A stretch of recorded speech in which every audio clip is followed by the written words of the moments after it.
This crew, guys, this crew has to be the dumbest crew I've ever seen in my entire life. They are so dumb. It literally pulled me out of the show. They're that dumb. It is literally baffling how dumb they are. And I understand people are saying this episode, season 5 of Alien Earth, is the best episode of the series, but just the fact that this crew is so dumb, they made the dumbest decisions. I literally couldn't get immersed in this episode. It literally pulled me out.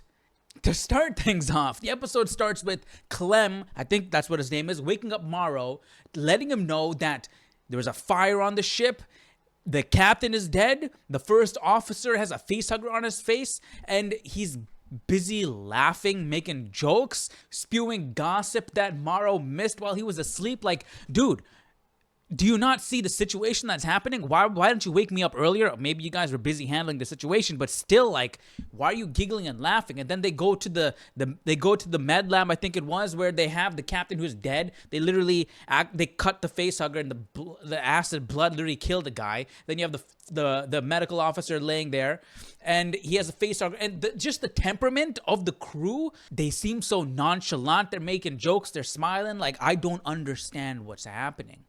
It's like they're aloof. They're not here. The gravity of the situation is not registering because they're so freaking dumb.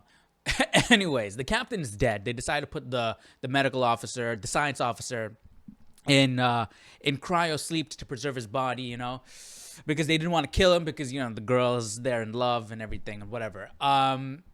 They had some cool shots, right? When she was looking over his body, pouring the dirt, and, you know, thinking back to their intimate moments, you see the facehugger on his face. That was creepy, dude. That was creepy. And we later find out that the facehugger doesn't sleep in cryo sleep, and so that's where the chest burster scene happens, and we get the xenomorph on the ship. But let's rewind a little bit real quick, because I gotta talk more about how dumb this crew is. By far the dumbest lady on this ship, I forgot her name, it's a black lady, the scientist in the lab. My gosh, how this lady is dumb. First off, she goes to her lab. She's in her lab with food. That's lab etiquette 101. You don't bring food in. That's like right there with don't have open-toed shoes in the lab. Yo, this is even worse. You're bringing food without any safety, without any covering in the lab. You have your drink. She carries this thermos or whatever you want to call it, her drink, with the lid open everywhere she goes in the lab, outside. She's carrying this thing open out. Like, do you not close your lid? Are you not scared that things might fall in there? You're just putting it all over the place with the lid open. Close the thing, lady. What is wrong with you? So she's in this lab, and mind you, these people were sent on this mission knowing exactly what they were going after. That's what you find out in this episode. They know about the facehugger. They know about the xenomorph. They know about the eggs. They know about the ingestion period and the chest and everything. They even know that the xenomorph can survive in the vacuum of space. They know about these creatures. Yet she was still so careless in this lab. She's in this lab feeding the blood-sucking creatures, right? She has the thing open. First off, the canister system is dumb. The feeding mechanism is dumb. You're putting the dead rat in there, and you're just trusting that creature not to come up out of the thing. It's literally open, and she's putting it in there. The thing can escape right there. I mean, I'm watching it thinking, like, there's got to be some sort of safety mechanism, some sort of barrier that she's putting it in. She closes it, and then she releases it, and then the rat. No, there's nothing. There's no safety net. There's nothing like that. It's just dumb. It's like, this episode, man, I don't understand it. Okay, so she feeds the thing, okay? And she leaves the top off. You're in a lab with the deadliest creatures known to mankind. You know that, and you left the lid open. You left your food out. You left your water container open. So this larva, like blood-sucking leech thing, whatever you want to call it, opens the thing out, comes out, blasts its babies into her water. She's oblivious to it all. The eyeball creature is busy trying to get her attention, and she's like, yeah, take a picture, it'll last longer. Lady, What is wrong with you? What is wrong with you? Okay? So she ends up getting the thing back in there, closing the lid, and she didn't even realize that she didn't have the lid on there. And they get called for the meeting. So she takes the eyeball creature and puts it back, doesn't lock it properly, leaves with the thing still on red. How careless can you? Again, these are the most dangerous creatures known to mankind, all on a ship. You have a zoo of death on an extremely closed environment in space. You're a scientist, and you're being this careless? She is so freaking dumb, carrying her water bottle with the lid open all over the place. I thought she was the one who's sabotaging the ship. She was so freaking dumb. She had to have been sabotaging. That's the only possibility. That's what Morrow said. It's either incompetence or someone sabotaging. And she was so incompetent that I thought she had to be sabotaging. But no, she's just that dumb. And here I said in one of my episode reviews saying, I am annoyed with these kids because I don't want bad things to happen just because kids are dumb. That's weak. This is the Alien franchise. Bad things happen to super soldiers. Bad things happen to extremely intelligent scientists. You don't need to have bumbling kids going around the place causing bad things to happen, you know? That's just poor writing. And here we go. You have scientists who are being incredibly dumb. And I know that's not new to the Alien franchise. I mean, look at Alien Covenant. But that's bad. You don't want that. That's not a good thing. That's not a good thing. The other crazy thing is the reason why she eats in the lab. The reason why she eats in the lab is because she doesn't like Tang smoking in the common area. As if there's not any other place on the ship you can eat. You choose the absolute worst place on the ship to eat. You can't go to your quarters and eat. You can't go to like some random hall on the ship and eat. You can't go to the cabin and eat.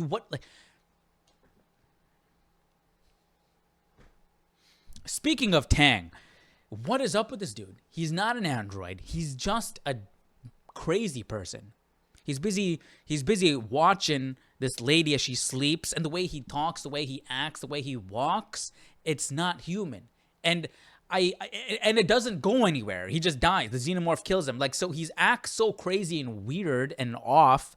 For it not to go anywhere, what's the point? I think the point is it's continuing to ask the question, what is a human? What makes a human a human? You have these synthetic creatures who are acting more human, that are showing more emotion, that are having these attachments. And you have a human who's acting so cold and is being so, non-human-like. So what makes a human a human? What is humanity? And I get the question. I get it. But they should have drove it home more because it just felt out of place. It felt useless. And we can continue with that theme, you have child scientists, right? The synthetic kids, they're working in the lab. They're following lab protocol. But then you have these actual human adult scientists who are bumbling around, making the dumbest mistakes known to mankind. So I'm thinking maybe that compare and contrast between what is human, what is not, so the synthetic versus the human, was done on purpose. But if that's what they were going for, I think they should have played it up just a little bit more, because as it stands, it just came off as this crew is just weird and dumb, and it doesn't make any sense. Morrow is literally the only one on this ship that acts like an adult, that has some level of competency, and even he makes a dumb mistake. They find the saboteur, right? It's the chief officer of the ship. I mean, it's cool. I like the idea. It's like a little mystery in there, but I feel like it could have been executed better because, again, the crew is so dumb it pulled me out. I'm not invested in the show at this point because it's not realistic how dumb these people are. So they find the saboteur. It's the chief engineer. Sorry, I think I said the wrong thing. It's the chief engineer, or the first engineer, whatever the terminology was, of the ship. And we find out the crash that we saw in episode 1 was planned by the boy genius, was planned by Prodigy. He had a meeting with this chief engineer guy and said, hey, I want you to do this, do that.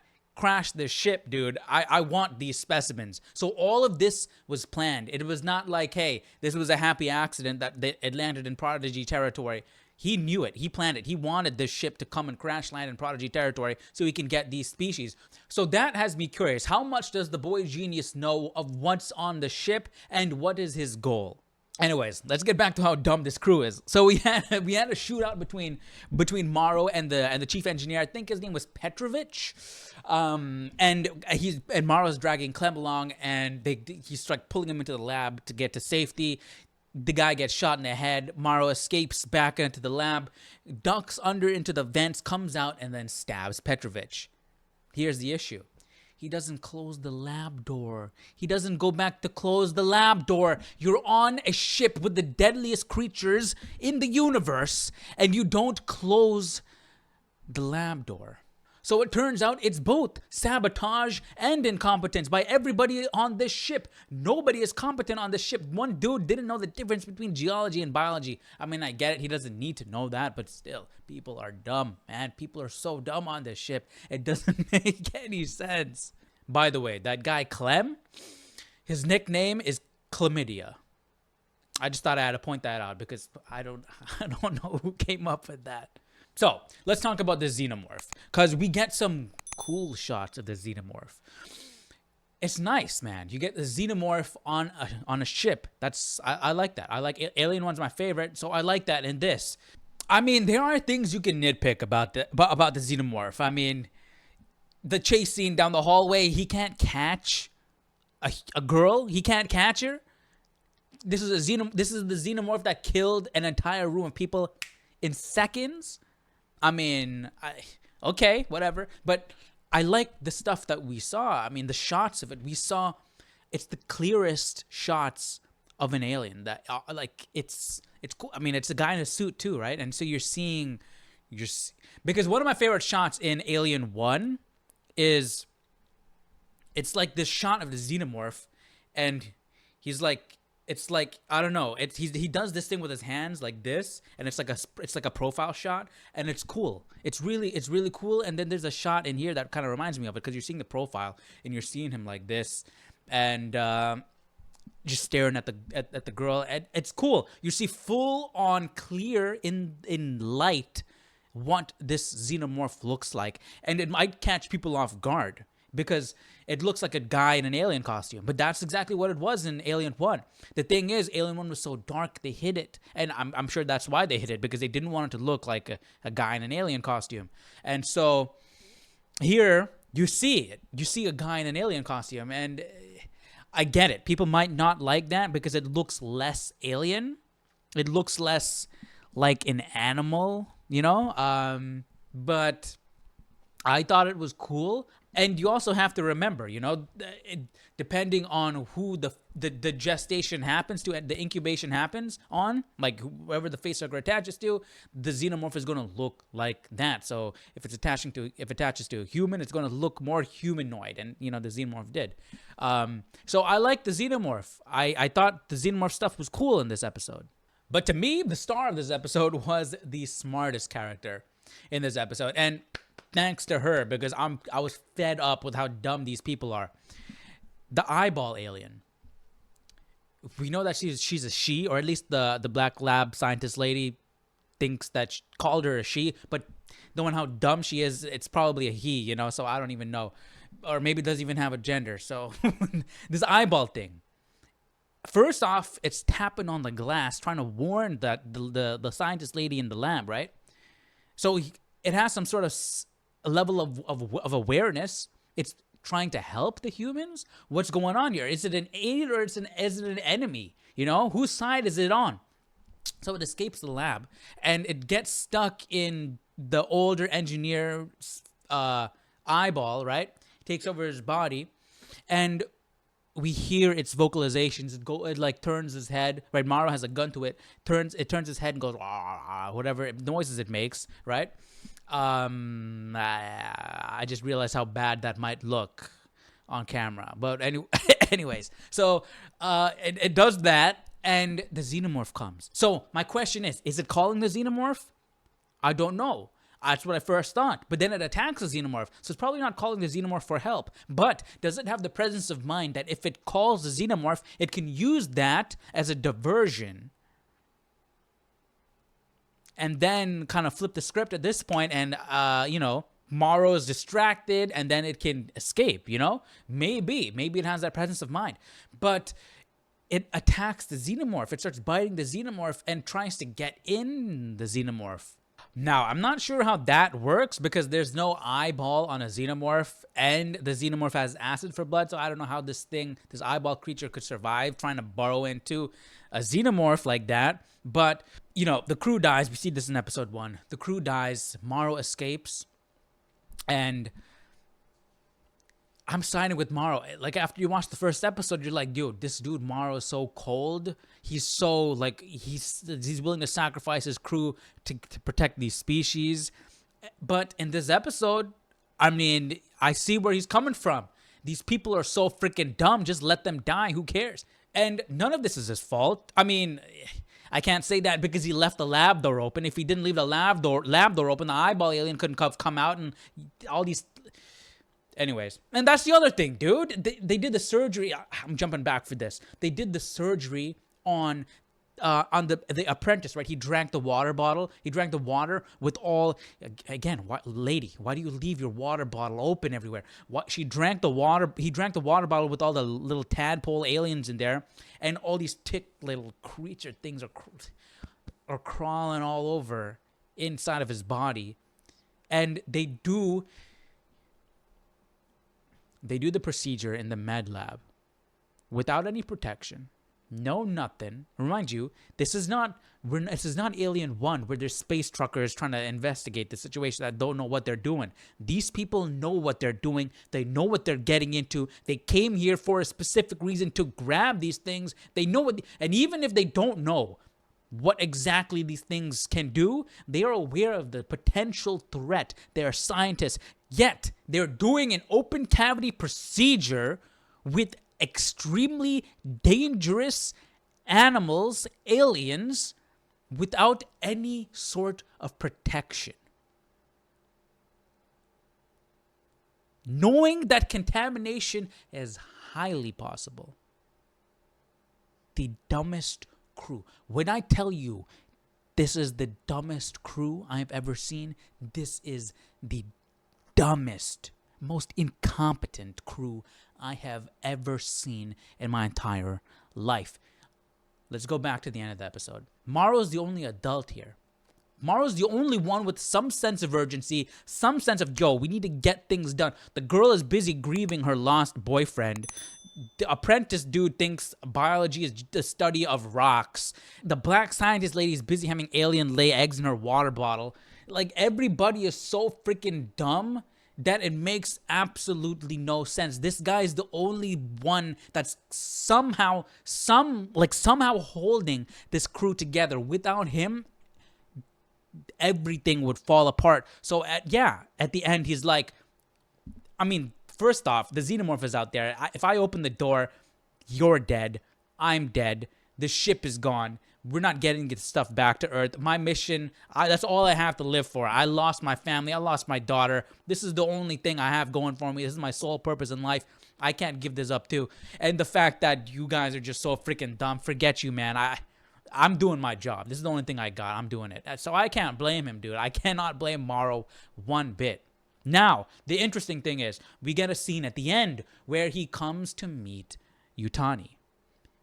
The thing is, Morrow knows that Prodigy, the boy genius, is behind all of this. He knows he is the reason why the ship crash landed in Prodigy territory. But the weird thing is, Yutani said, hey, we agreed. I talked to the boy Prodigy. We agreed. We're going to settle this dispute. We're going to have like a third party there. I'm going to be there. He's going to be there. We're going to talk it out and figure this all out. Hearing that, Morrow said, hey, those lawyers better have machine guns or something to that effect. Pretty much saying we gotta act through force here. Talking is not going to solve this, right? But the fact that Yutani even suggested, hey, we'll settle this. We'll negotiate. We'll pull an Obi-Wan Kenobi here and negotiate.